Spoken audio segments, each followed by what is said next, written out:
आपल्या मुलाला कशामध्ये रस आहे, कशामध्ये तो आपली प्रगती करू शकतो, हे ओळखण्याची एक नवीन आणि एक वेगळी पद्धत ही चंद्रकांत पागे सरांच्या मार्फत आमच्यापर्यंत पोहोचली. विनोद सावंत सरांनी त्याला हातभार लावलेला आहे आणि फार चांगल्या पद्धतीने चंद्रकांत पागे सरांनी आम्हाला ह्या सगळ्याची माहिती दिली आणि आज मला कळलं की माझ्या मुलामध्ये काय काय गोष्टी आहेत, तो कशामध्ये त्याची प्रगती करू शकतो, त्याचा एक वेगळं गुण, एक म्हणजे जे आतापर्यंत कधीच दिसलं नव्हतं. तो उत्तम लेखक होऊ शकतो, उत्तम कवी होऊ शकतो, उत्तम वक्ता होऊ शकतो, हे मला पहिल्यांदाच समजलं. त्याच्या इतर गुणांचा पण उल्लेख झाला की तो चांगला स्पोर्ट्समन होऊ शकतो, तो चांगला म्युझिशियन होऊ शकतो, हे गुण आम्हाला दिसले होते आणि त्या पद्धतीने त्याची प्रगती देखील सुरू होती. पण जी गोष्ट एक नंबरला आली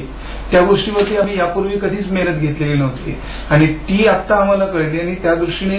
त्याला पण समजलं की त्याच्यामध्ये काय क्वालिटीज आहेत आणि तो त्या दृष्टीने त्याला देखील त्याच्यावरती काम करता येईल आणि आम्हाला देखील त्याला सपोर्ट करताना त्याला कुठल्या बाबतीमध्ये सपोर्ट करणं गरजेचं आहे हे देखील आज आम्हाला कळलं. अतिशय उत्तम अशी ही पद्धत आहे, ही मेथड आहे.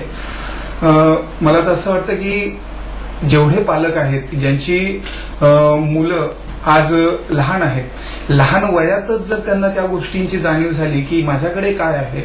आणि मला काय करायला पाहिजे, पालकांना त्याची जाणीव होईल की आपल्या मुलाला आपण कसं वातावरण दिलं पाहिजे, ते वातावरण जर त्यांना या वयामध्ये मिळालं तर त्यांना त्या मुलांना त्यांची उत्तम पद्धतीने प्रगती साधता येईल, प्रगती करता येईल. आणि खरं तर माझी सर्व पालकांना अशी विनंती राहील की तुम्ही तुमच्या मुलांची आणि सोबत तुमची देखील जर ही टेस्ट करून घेतली तर तुमच्या मुलांचं एक चांगलं भवितव्य घडायला मदत होईल.